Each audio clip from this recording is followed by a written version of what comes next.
Hi there. Let's learn some about the ancient city of Troy, also known as Ilion or Ilium, is located in modern-day Turkey, near the Dardanelles.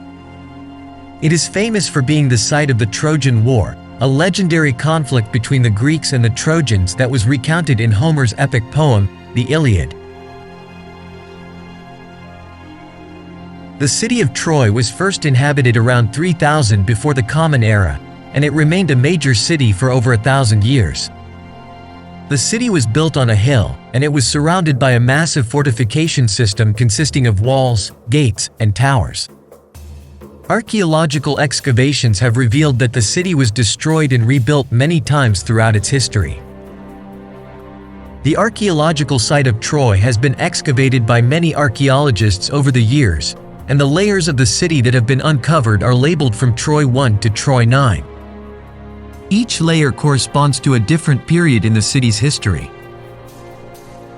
Troy 1, the earliest layer of the city that has been excavated, it was a small settlement surrounded by a defensive wall made of mud brick. Troy 2. The city's defensive wall was rebuilt, this time using stone, and several large buildings were constructed, including a palace or temple. Troy 3. This layer shows evidence of further expansion and development of the city. The defensive walls were again rebuilt, and the city's population grew.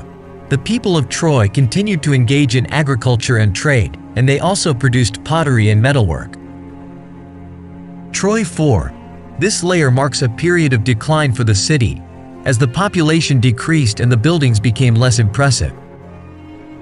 Troy 5. This layer marks a period of resurgence for the city, as the population grew and the buildings became more impressive once again. The city's defensive walls were rebuilt, and several large buildings were constructed, including a palace and a citadel. The people of Troy continued to engage in agriculture and trade, and they also produced metal objects and pottery. Troy 6. This layer marks a period of great prosperity for the city, as it became a major center of trade and commerce in the region.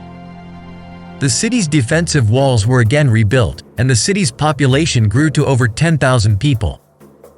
The people of Troy produced beautiful pottery and metal objects, and they also engaged in international trade with civilizations as far away as Egypt and Mesopotamia. Troy 7. This layer marks a period of decline and instability for the city, as it was destroyed and rebuilt several times. Troy 8. This layer marks a period of renewed prosperity for the city, as it became a major center of trade once again. The city's defensive walls were rebuilt, and the city's population grew to over 5,000 people. The people of Troy produced beautiful pottery and metal objects, and they engaged in trade with civilizations as far away as Greece and Phrygia. Troy 9. This layer marks the period of the Roman Empire, when the city of Troy was renamed Ilium and became an important center of Roman culture and commerce. The Trojan War, as recounted in the Iliad, is said to have taken place in the late Bronze Age, around the 12th century before the Common Era.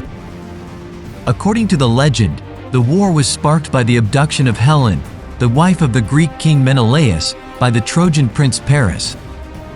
The Greeks launched a massive invasion of Troy, and the war raged for 10 years before the Greeks finally emerged victorious by means of a clever trick involving a giant wooden horse.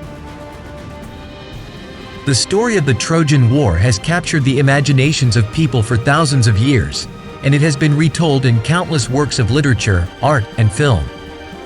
In recent years, archaeological excavations at the site of Troy have shed new light on the city's history, and they have provided valuable insights into the daily lives of its inhabitants. Today, the ancient city of Troy is a popular tourist destination, and it is recognized as a UNESCO World Heritage Site. By car, you can rent a car in Çanakkale and drive to Troy. The journey takes around 30 to 40 minutes, depending on traffic. By bus, there are regular buses from Çanakkale to the village of Tevfikiye, which is the closest settlement to the archaeological site of Troy.